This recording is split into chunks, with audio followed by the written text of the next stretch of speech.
ভারতের সাথে সম্পর্ক হবে সমতা ও ন্যায্যতার ভিত্তিতে, বললেন ডক্টর ইউনূস। ক্ষমতায় না আসতেই বিএনপির লোকজনের পাওয়ার বেড়ে গেছে, বললেন হিরো আলম। জানাবো হিরো আলমকে তাহলে মারলো কারা, এবং সর্বশেষ জানাবো হাসিনা মোদীর ষড়যন্ত্র রুখে দিতে হবে। শুনছিলেন সংবাদ শিরোনাম, এবারে বিস্তারিত। ভারতের সাথে সম্পর্ক হবে সমতা ও ন্যায্যতার ভিত্তিতে, বললেন ডক্টর ইউনূস। অন্তর্বর্তী সরকারের প্রধান উপদেষ্টা অধ্যাপক ডক্টর মোহাম্মদ ইউনূস বৈষম্য বিরোধী ছাত্র আন্দোলনের শিক্ষার্থীদের উদ্দেশ্যে বলেছেন, ভারতের সাথে বাংলাদেশের সুসম্পর্ক দরকার, কিন্তু সেই সম্পর্ক হবে ন্যায্যতা এবং সমতার ভিত্তিতে। তিনি প্রতিবেশীর সাথে পারস্পরিক সম্মান এবং ন্যায্যতার ভিত্তিতে সম্পর্ক এগিয়ে নেওয়ার উপর গুরুত্ব আরোপ করেন। প্রধান উপদেষ্টা দক্ষিণ এশিয়ার আঞ্চলিক সহযোগিতা বাড়াতে সার্ক পুনরুজ্জীবনের উপর গুরুত্ব আরোপ করে বলেছেন, এ বিষয়ে বাংলাদেশ সরকার কাজ করতে আগ্রহী। ক্ষমতায় না আসতেই বিএনপির লোকজনের পাওয়ার বেড়ে গেছে, বললেন হিরো আলম। ক্ষমতায় না আসতেই বিএনপির লোকজনের পাওয়ার বেড়ে গেছে বলে মন্তব্য করেছেন আলোচিত ইউটিউবার আশরাফুল হোসেন আলম ওরফে হিরো আলম। এর আগে আওয়ামী লীগের সাধারণ সম্পাদক ওবায়দুল কাদের, সদ্য সাবেক প্রধান নির্বাচন কমিশনার কাজী হাবিবুল আওয়াল সহ ৩৯ জনের বিরুদ্ধে আদালতে মামলা করেন হিরো আলম। পরে আদালত থেকে নামার সঙ্গে সঙ্গে একদল উচ্ছৃঙ্খল যুবক তাকে টেনে হিঁচড়ে বের করে মারপিট ও কান ধরে উঠবাস করান। হামলাকারীরা তারেক রহমানের কটূক্তির অভিযোগ ও বিএনপি নেতা রিজভীর বিরুদ্ধে মামলার অভিযোগ তুলে তাকে মারপিট করেন। প্রকাশ্যে এই হামলার ঘটনা ঘটলেও উপস্থিত পুলিশ ও জনগণ তাকে উদ্ধারে এগিয়ে আসেননি। পরে তিনি বগুড়া সজিমেক হাসপাতালের সার্জারি বিভাগে ভর্তি হন। হিরো আলম এই হামলার জন্য বিএনপিকে দায়ী করেন। তিনি অভিযোগ করেন, বগুড়া আদালতের আইনজীবী সহকারী সমিতির কার্যনির্বাহী কমিটির সদস্য রনি সরকার হামলার নেতৃত্ব দিয়েছেন। হিরো আলম বলেন, বিএনপির লোকজনকে বলি, আমাকে মেরে ফেলবেন, মারেন, কোনো অসুবিধা নেই। আমি হিরো আলম মৃত্যুকে ভয় পাই না, পারলে মেরে ফেলেন। একজন হিরো আলম মরলে শত হিরো আলমের জন্ম হবে। বিনা অপরাধে আমাকে হত্যার চেষ্টা করেছে। সবার চেহারা দেখেছি, সবার বিরুদ্ধে মামলা করব। বিএনপির লোকজন ক্ষমতায় না আসতেই তাদের পাওয়ার বেড়ে গেছে। রনি সরকার সাংবাদিকদের কাছে এই হামলার কথা স্বীকার করে বলেন, তিনি এও বার সমিতির সদস্য বগুড়া জেলা বিএনপির এক যুগ্ম সম্পাদক নেতৃত্ব দিয়েছেন। হামলার কারণ সম্পর্কে তিনি বলেন, দলের ভারপ্রাপ্ত চেয়ারপারসন তারেক রহমানকে কটূক্তি ও যুগ্ম মহাসচিব রুহুল কবির রিজভীর বিরুদ্ধে মামলা করেছেন। এ কারণে আদালত চত্বরে হিরো আলমকে গণধোলাই দেওয়া হয়েছে। অভিযোগ প্রসঙ্গে হিরো আলম দাবি করেন, তিনি কখনো তারেক রহমানকে নিয়ে কটূক্তি করেননি। ডিবির সাবেক প্রধান হারুন আর রশিদ পরিবার সহ তাকে চাপ করে মামলা করতে বাধ্য করেছিলেন। হিরো আলমকে তাহলে মারলো কারা? আলোচিত কন্টেন্ট ক্রিয়েটর আশরাফুল হোসেন আলম ওরফে হিরো আলমের অভিযোগ অস্বীকার করেছেন বগুড়া জেলা বিএনপির সভাপতি রেজাউল করিম বাদশা। তিনি বলেছেন, আজ হিরো আলমকে যারা মেরেছে তাদের সঙ্গে বিএনপির কোনো সম্পর্ক নেই। ভিডিওতে দেখা গেছে সেখানে বিএনপির কোনো নেতাকর্মী ছিল না। সবকিছুতে বিএনপিকে দোষারোপ করা একটা কালচারে পরিণত হয়েছে উল্লেখ করে রেজাউল করিম বাদশা বলেন, বিএনপি দেশের সবচেয়ে জনপ্রিয় একটি দল, তাই একটি মহল বিএনপিকে নিয়ে ষড়যন্ত্র করছে। আজকে যে ঘটনা ঘটেছে সেখানে বিএনপিকে অন্যায়ভাবে দোষারোপ করা হয়েছে। তিনি আরো বলেন, বিএনপির নাম যদি কেউ কোনো অপরাধ করে তবে তাকে চিহ্নিত করে পুলিশের হাতে তুলে দেওয়া হবে। বিএনপির ভারপ্রাপ্ত চেয়ারম্যানের এই বিষয়ে কঠোর নির্দেশনা আছে। হাসিনা মোদীর ষড়যন্ত্র রুখে দিতে হবে। ছাত্র জনতার অভ্যুত্থানে স্বৈরাচার শেখ হাসিনার পতনে ভারত যে অত্যন্ত হতাশ, মর্মাহত এবং শোকে কাতর, তা বাংলাদেশের প্রতি তার আচার আচরণে স্পষ্টভাবে প্রকাশিত হচ্ছে। মনে হচ্ছে বাংলাদেশ শেখ হাসিনার পতন হয়নি, ভারতের পতন হয়েছে। ছাত্র জনতার বিপুল সমর্থনের মধ্য দিয়ে গঠিত ডক্টর মোহাম্মদ ইউনূসের নেতৃত্বে গঠিত অন্তর্বর্তী সরকার যাতে কোনোভাবে স্থির কার্যকর সফল হতে না পারে, ব্যর্থ হয়, এজন্য শুরু থেকে মোদী এবং স্বৈরাচার শেখ হাসিনা মিলে নানা ষড়যন্ত্র চক্রান্ত করে চলেছে। অন্তর্বর্তী সরকার দায়িত্ব গ্রহণের পরপরই প্রতি বিপ্লব, গোপালগঞ্জে সেনাবাহিনীর সদস্যদের উপর হামলা, জুডিশিয়ারি কু, সচিবালয়ের স্বৈরাচার দোসরদের দিয়ে আন্দোলন, ভারতের জম্বুবাদ খুলে দিয়ে ভয়াবহ বন্যা সৃষ্টি, শাহবাগে বিভিন্ন দাবিতে হিন্দু সম্প্রদায়কে দিয়ে বিক্ষোভ, 15ই আগস্ট ঢাকায় লাখ লাখ লোক জড়ো করা, 21শে আগস্ট একই ধরনের অপচেষ্টা, তার 3-4 দিন পর আনসারদের আন্দোলন, গার্মেন্টের শ্রমিকদের দিয়ে আন্দোলন, গত শুক্রবার সনাতন অধিকার মঞ্চের ব্যানারে পুনরায় সংখ্যালঘু সম্প্রদায়ের উপর হামলা বন্ধ ও জড়িতদের বিচারের দাবিতে আন্দোলন এবং 5ই অক্টোবর লং মার্চ করে ঢাকা অবরোধের ঘোষণা। এসবই যে মোদী ও তার আশ্রয়ে থাকা পলাতক হাসিনার যৌথ প্রযোজনা ষড়যন্ত্র, তা দেশের মানুষের বুঝতে অসুবিধা হচ্ছে না। এসব আন্দোলনে অংশগ্রহণকারীরা আওয়ামী লীগের নেতাকর্মী ও সন্ত্রাসী। অন্তর্বর্তী সরকার এসব ষড়যন্ত্র সাফল্যের সাথে মোকাবেলা করে চলেছে। তাদের এই ষড়যন্ত্র কোনো কাজে আসেনি। সব ষড়যন্ত্র ছাত্র জনতাকে সাথে নিয়ে অন্তর্বর্তী সরকার ব্যর্থ করে দিয়েছে।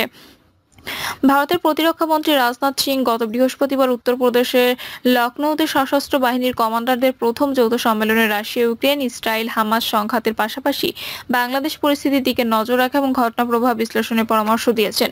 রাশিয়া, ইউক্রেন এবং ইসরায়েল হামাসের যুদ্ধের সাথে বাংলাদেশের নাম জুড়ে দেওয়ার অর্থই হচ্ছে প্রচ্ছন্নভাবে বাংলাদেশকে হুমকি দেয়া। এটা যে মোদি হাসিনার নতুন ষড়যন্ত্র তা সহজে বোঝা যায়।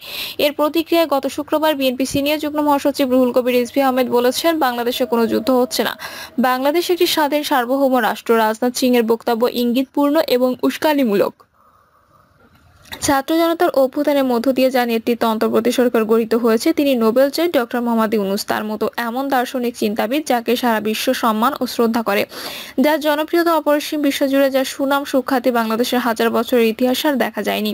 তিনি অসতিপর হলেও তার কণ্ঠস্বর, চলন বলন, আচরণ তরুণদের মতো। তিনি তরুণদের অনুপ্রেরণা এবং তাদের মন মানসিকতা ধারণ করেন। তাকে কেবল ভারতেরই অপছন্দ, কারণ তিনি দেশের স্বাধীনতার 53 বছরের মধ্যে ভারতের অন্যায্য আচরণের কথা মুখের উপর বলে দিয়েছেন এবং দিচ্ছেন। প্রধান উপদেষ্টা হওয়ার আগে প্যারিস থেকে ভারতের এনডিটিভি চ্যানেলের এক সাক্ষাৎকারে তিনি ভারতকে স্পষ্ট করে বলে দেন, বাংলাদেশ অস্থিতিশীল হলে তার সেভেন সিস্টার্সও অস্থিতিশীল হয়ে উঠবে। ভারতের মুখের উপর এমন সাহসী বক্তব্য আর কখনো শোনা যায়নি। প্রধান উপদেষ্টার দায়িত্ব নিয়ে তিনি সীমান্ত হত্যা নিয়ে কঠোর বার্তা দিয়েছেন। তিস্তা চুক্তি বাস্তবায়ন নিয়ে দৃঢ় অঙ্গীকার ব্যক্ত করেছেন। ভারতের অনাগ্রহে অচল হয়ে থাকা স্থারকে সচল করার গুরুত্বের কথা দ্ব্যর্থহীনভাবে বলেছেন। এসব কথা ভারতের পছন্দ না হওয়ারই কথা। ডক্টর ইউনূসের মতো সারা বিশ্ব গ্রহণযোগ্য এমন একজনকে ভারতের অপছন্দ করা তার হীনমন্যতা এবং কূটনৈতিক অপরিপক্কতার পরিচয়। সে বাংলাদেশে তার সেবা দাসী শেখ হাসিনাকে হারিয়ে পাগলপাড়া হয়ে গেছে। এটা যে মোদির জ্ঞানের পরিধি সীমাবদ্ধতা তা বুঝতে বাকি থাকে না। তার আচরণের কারণে ভারত তার সব প্রতিবেশীকে হারিয়েছে। দক্ষিণ এশিয়ায় সে একা হয়ে গেছে।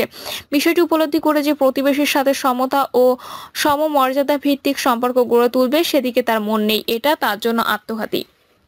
স্বৈরাচার শেখ হাসিনা শুধু ভারতকে সন্তুষ্ট করে ক্ষমতায় থাকতে শেষ দিনও ছাত্র জনতার আন্দোলন দমাতে কঠোর অবস্থানে ছিলেন। কোটি কোটি টাকা গণভবন থেকে দেয়া হয়। সশস্ত্র বাহিনীর 3 প্রধান, বিশেষ করে সেনাবাহিনীর প্রধান ওয়াকারুজ্জামানকে উদ্দেশ্য করে ছাত্র জনতার উপর সেনাবাহিনীকে গুলি চালাতে বলেছিলেন। তিনি তাতে রাজি হননি। ওয়াকারুজ্জামান দেশের মানুষের পালস বুঝে ন্যায়নিষ্ঠতা ও দেশপ্রেমিকের পরিচয় দিয়েছেন। বলার অপেক্ষা রাখে না, স্বৈরাচার শেখ হাসিনার সময় সেনাবাহিনীকে অনেকটা দলদাসে পরিণত করা হয়েছিল।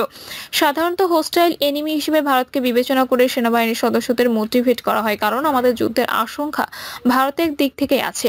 ভারত ছাড়া আমাদের চারপাশে আর কেউ নেই। হোস্টাইল এনিমি কে বা কারা সে অনুযায়ী সারা বিশ্বের সেনাবাহিনীর সদস্যদের মোটিভেশন দেওয়া হয়। শেখ হাসিনা ভারতের তাবেদারি করার জন্য আমাদের সেনাবাহিনীর মধ্যে ভারতকে হোস্টাইল এনিমির মোটিভেশন চেঞ্জ করে দিয়েছিল। শেষ পর্যন্ত তা যে হয়নি তার প্রমাণ মিলেছে হাসিনার নির্দেশ অমান্য করে ছাত্র জনতার উপর সেনা প্রধান জেনারেল ওয়াকারুজ্জামানের গুলি চালানোর অপারগতা প্রকাশ থেকে।